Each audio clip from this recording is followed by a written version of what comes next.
Kumusta po kayo? Bago po ang lahat, first things first.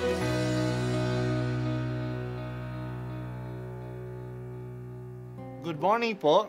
Sinisimulan po natin ngayon ang first things first. At dito po, tinatalakay natin sa unang bahagi ng umaga natin ay ang first readings na binabasa po sa banal na misa. Ito pong tinatalakay natin kasi madalas po kasi marami na tayong alam tungkol sa gospel readings. Pero konti po ang nagsasalita sa first readings. Pero ang first readings, bahagi din po yan ng Biblia, ng banal na kasulatan. Kaya susubaybayan po natin ang mga first readings, basahin po natin at kuminsan kailangan ng basahin ng 2 o 3 beses bago maintindihan kasi hindi po tayo familiar sa mga istorya at sa mga kaisipan na tinatalakay dito. Ang pagbasa mula sa mga gawa ng mga apostol. Noong mga araw na iyon, si Felipe ay inutusan ng isang anghel ng Panginoon. Pumunta kaagad sa timog sa daang patungong Gaza mula sa Jerusalem. Ito'y ilang, kaya't naparoon si Felipe. Samantala, dumating naman ang isang Etiopeng eunuko. Siya ang tagapamahala sa lahat ng kayamanan ng Candace o reyna ng Ethiopia. Nagpunta siya sa Jerusalem at sumamba sa Diyos. Siya'y pauwi na noon, nakasakay sa kanyang karwahe at nagbabasa ng aklat ni Propeta Isaias. Sabayan mo ang sasakyang iyon, sabi ng Espiritu kay Felipe. Patakbong lumapit si Felipe at naririnig niyang binabasa ng eunuko ang aklat ni Propeta Isaias. Kaya't tinanong niya ang eunuko, "Nauunawaan po ba ninyo ang inyong binabasa?" "Paano kung mauunawaan ito kung walang magpapaliwanag sa akin?" sagot nito. At si Felipe inanyayahan niyang sumakay sa karwahe at umupo sa tabi niya. Ito ang bahagi ng kasulatang binabasa niya. Kung paanong walang imik ang tupa na dinadala sa patayan o ang kordero sa harapan ng manggugupit, gayon din naman, hindi siya nagbuka ng kaniyang bibig. Siya'y hinamak at pinagkaita ng katarungan. Walang maitatala tungkol sa kaniyang mga inapo sapagkat kinitil dito sa lupa ang kaniyang buhay. Sabihin mo nga sa akin, wika ng eunuko kay Felipe, sino ba ang tinutukoy dito ng propeta? Sarili ba niya o iba? Buhat sa kasulatang ito'y isinalaysay ni Felipe ang mabuting balita tungkol kay Jesus. Nagpatuloy sila sa paglalakbay at dumating sa isang lugar na may tubig. "May tubig dito," sabi ng eunuko. "Ako ba'y hindi pa maaaring binyagan?" Sinabi sa kanya ni Felipe, "Maaari kung sumasampalataya ka ng buong puso." Sumagot siya, "Sumasampalataya ako na si Jesucristo ang anak ng Diyos." Pinatigil ng eunuko ang karwahe, lumusong silang dalawa sa tubig at bininyagan siya ni Felipe. Pagkaahon nila sa tubig, si Felipe kinuha ng Espiritu ng Panginoon. Hindi siya nakita ng eunuko na nagpatuloy naman sa kanyang paglalakbay na tuwang-tuwa. Namalayan na lamang ni Felipe na siya'y nasa Azoto. Mula roon, ipinangaral niya ang mabuting balita tungkol kay Jesus sa lahat ng bayang dinaraanan niya hanggang sa marating ang Cesarea. Ang salita ng Diyos. Salamat sa Diyos.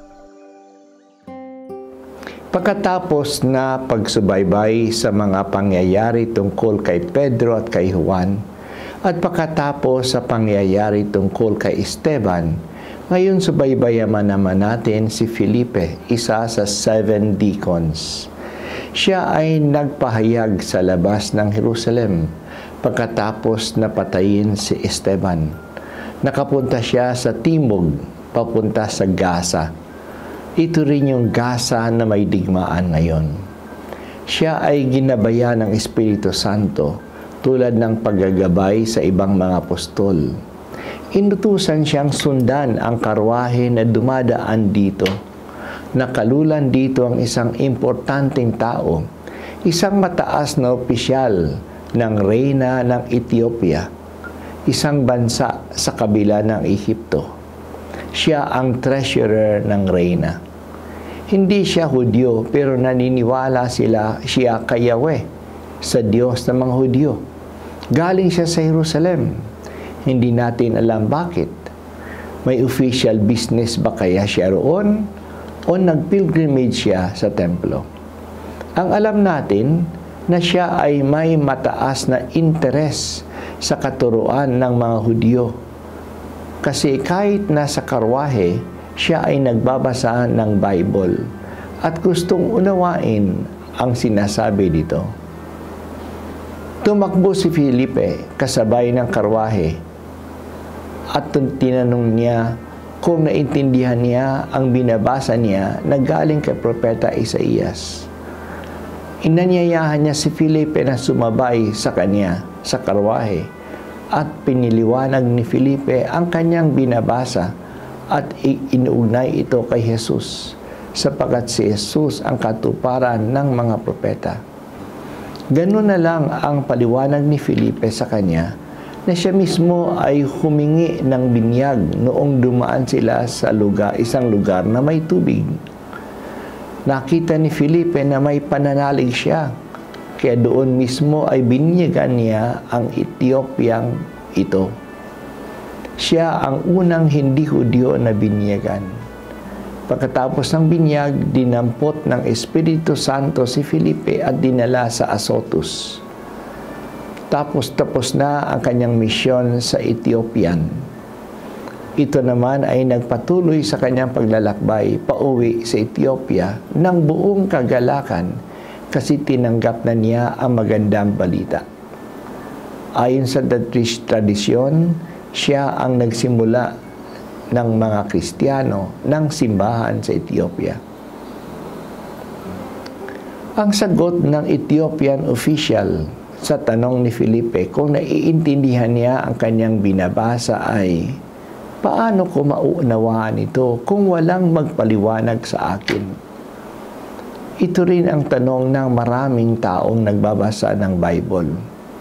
Maganda na sila ay nagbabasa na ng Biblia, pero kailangan may mga magpaliwanag sa kanila sa kanilang binabasa.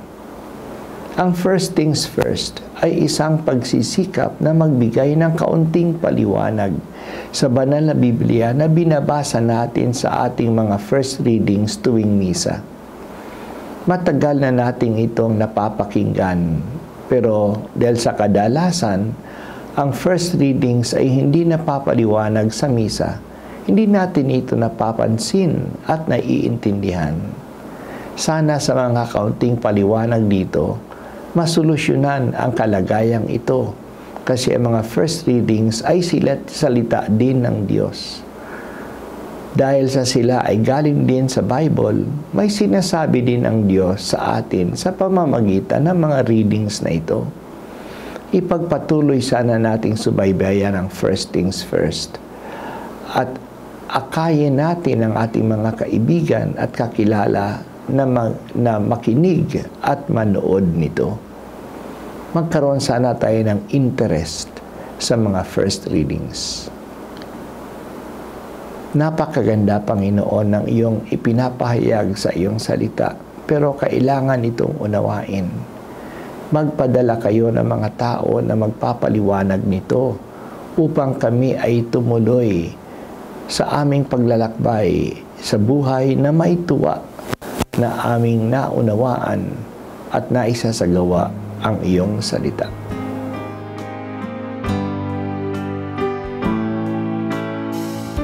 At ako po ay si Bishop Broderick Pabilio dito sa First Things First.